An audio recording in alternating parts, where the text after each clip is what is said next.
Okay, so I'm going to be talking about the 6 different types of civil disobedience as outlined by Brian Smart. He has 2 different categories, that of threatening and non-threatening forms of civil disobedience. The threatening being the coercion of force of violence, the coercion of force of non-violence, and the coercion of force of persuasion. And then he has the 3 non-threatening forms, which is violence, non-violent force, and persuasion. He argues that all 6 are legitimate, despite the fact that Rawls would contend that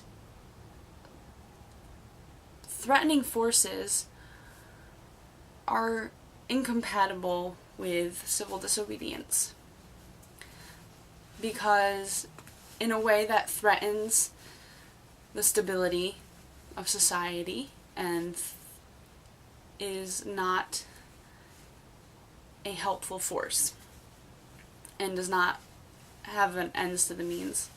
However, Smart would disagree in that a coercive force, say with a group of people attempting to keep a policy from being implemented from a government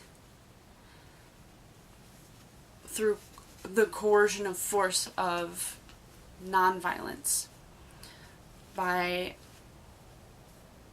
making appeals and protesting on government property, would be legitimate in that it's not trying to overthrow all of society and destroy the government.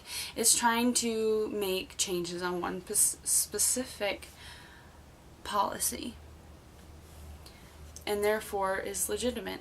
And actually, to go a little bit further, Smart has a difficulty distinguishing the differences between the 6. He sees them all on paper as working. You can tell the difference between the coercion of force of violence and plain old violence.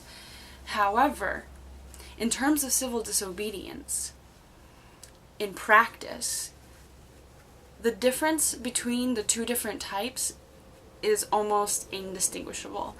Because in order to pursue civil disobedience in breaking the law, there is an element of coercion regardless. And I think that's what he's trying to get at.